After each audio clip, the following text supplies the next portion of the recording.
La antigua Grecia fue una de las primeras civilizaciones importantes de Europa. La era clásica vio a Grecia alcanzar su apogeo y este periodo en particular ha tenido una tremenda influencia en la cultura occidental. Estas son algunas de las formas en que los antiguos griegos cambiaron el mundo. Podemos ver la influencia de los griegos en ciudades de todo el mundo. Incluso después de más de 2000 años, los edificios de la antigua Grecia se encuentran entre los más reconocibles del mundo.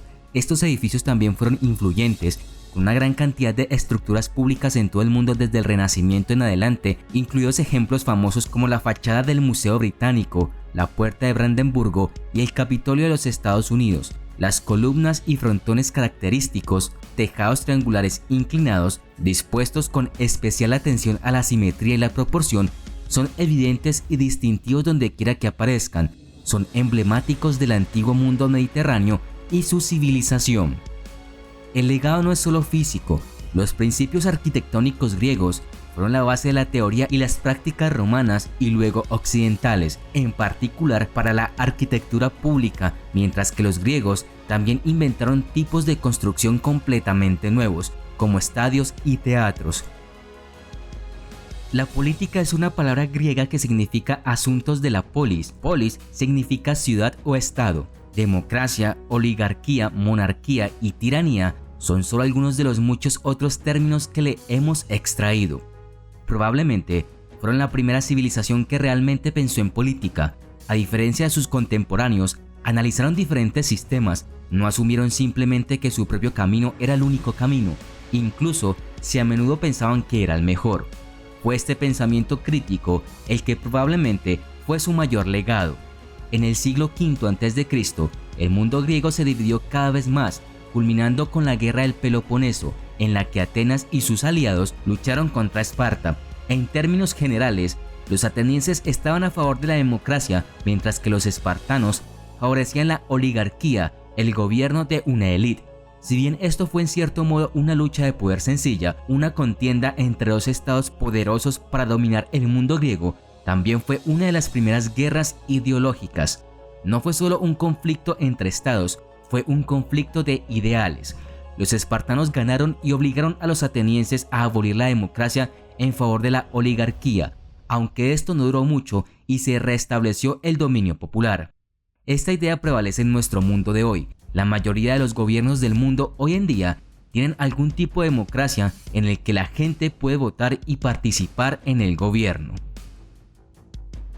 La contribución griega a la medicina científica fue enorme. Si bien incluso los mejores médicos no pudieron curar muchas enfermedades y se demostró que estaban equivocados en muchas de sus especulaciones, su espíritu y método fueron la base de los desarrollos posteriores y siguen vivos en la actualidad. Si bien los diagnósticos sobrenaturales y las curas religiosas y mágicas continuaron junto con la nueva medicina racional de Hipócrates en los siglos V y IV a.C., esta fue una etapa significativa en la historia de la medicina, quizás el cambio más grande en el pensamiento médico que ha habido. Los nuevos médicos dijeron que la enfermedad tenía causas puramente naturales, provenientes del interior del cuerpo y del entorno físico, no era una maldición de dioses o brujas. Desarrollaron un método de observación cercana para estudiar enfermedades individuales, identificarlas y catalogar sus síntomas. Hipócrates insistió particularmente en un deber desinteresado y compasivo de cuidar a los pacientes. Los principios y métodos estaban ahora en su lugar para promover el conocimiento y la atención médica, incluso si el tratamiento a menudo era ineficaz sin el conocimiento actual de fisiología.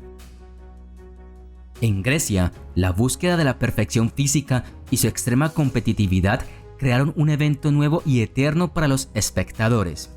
El deporte y el ejercicio formaban parte de la vida diaria de los hombres griegos, así como de los jóvenes espartanos. De hecho, el deporte y el ejercicio eran parte de lo que diferenciaba a los griegos de sus vecinos y reconocieron y celebraron este hecho.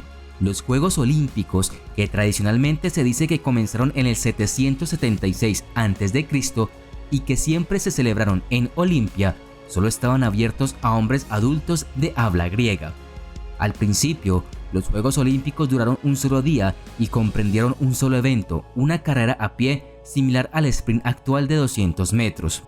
Los Juegos finalmente se llevaron a cabo durante 5 días completos.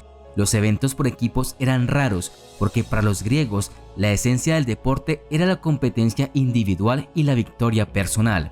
Los atletas entrenaban de una manera bastante moderna, excepto que a menudo iban desnudos. Muchas de nuestras palabras deportivas, incluidas atletismo, atleta, gimnasia, gimnasio, estadio, hipódromo y por supuesto olimpiadas, provienen del griego, lo que sugiere cuánto le debe el deporte moderno a ellos. La palabra filosofía proviene del griego amor a la sabiduría y se dice que Pitágoras la utilizó por primera vez. Los griegos no diferenciaron entre lo que consideraríamos ciencia y filosofía. No fue hasta Sócrates que los temas con la humanidad como su enfoque y la ética se convirtieron en preocupaciones filosóficas plenamente reconocidas. Sócrates también desarrolló el método dialéctico, aproximadamente preguntas y respuestas, con énfasis en descubrir declaraciones y definiciones verdaderas o falsas, que ha tenido una gran influencia en muchos campos. Lo que consideramos pensamiento crítico se le debe mucho a Sócrates, quien se ganó muchos enemigos al desafiar las creencias perezosas y la sabiduría convencional, a menudo con humor. Aristóteles fue más pragmático y observador, un precursor de los científicos sociales en algunos aspectos, así como de los científicos físicos. Una creencia que todos compartían era que el propósito de la educación era producir buenos ciudadanos. En Esparta, un buen ciudadano significaba ser un buen soldado. Los niños eran separados de sus familias a los 7 años, vivían en barracones comunales y eran sometidos a una disciplina feroz y a entrenamiento militar. Quizás de manera única entre los antiguos griegos, las niñas también fueron educadas, nuevamente con énfasis en la dureza física y mental. En Atenas el entrenamiento físico también era importante, pero se hacía mucho más hincapié en la alfabetización y la cultura. Se cree que una mayor proporción de ciudadanos varones adultos podían leer y escribir en la Atenas de los siglos V y IV a.C. que en cualquier otro estado europeo moderno hasta el siglo XX.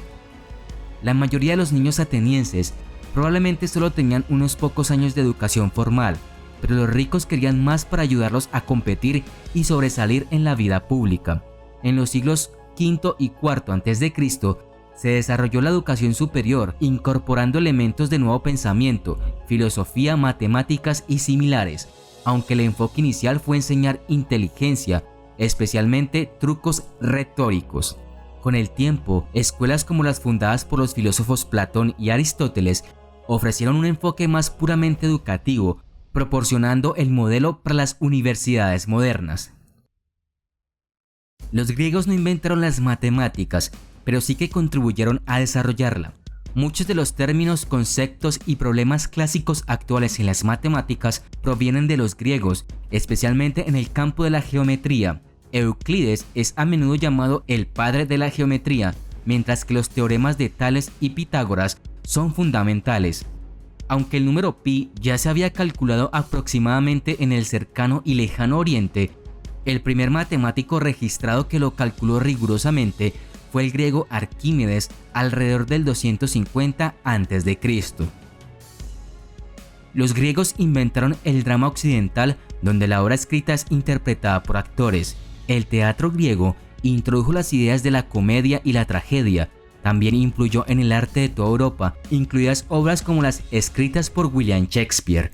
Hoy imitamos a los griegos con obras de teatro, programas de televisión y películas. El arte griego influyó mucho en el arte occidental a lo largo de la historia. Los griegos son más conocidos por su escultura realista, que intentó capturar la belleza y la perfección. El arte romano copia a los griegos y los romanos a menudo hicieron que los griegos crearan esculturas para ellos. El Renacimiento más tarde revivió el estilo griego y todavía se puede ver en las obras de arte de hoy.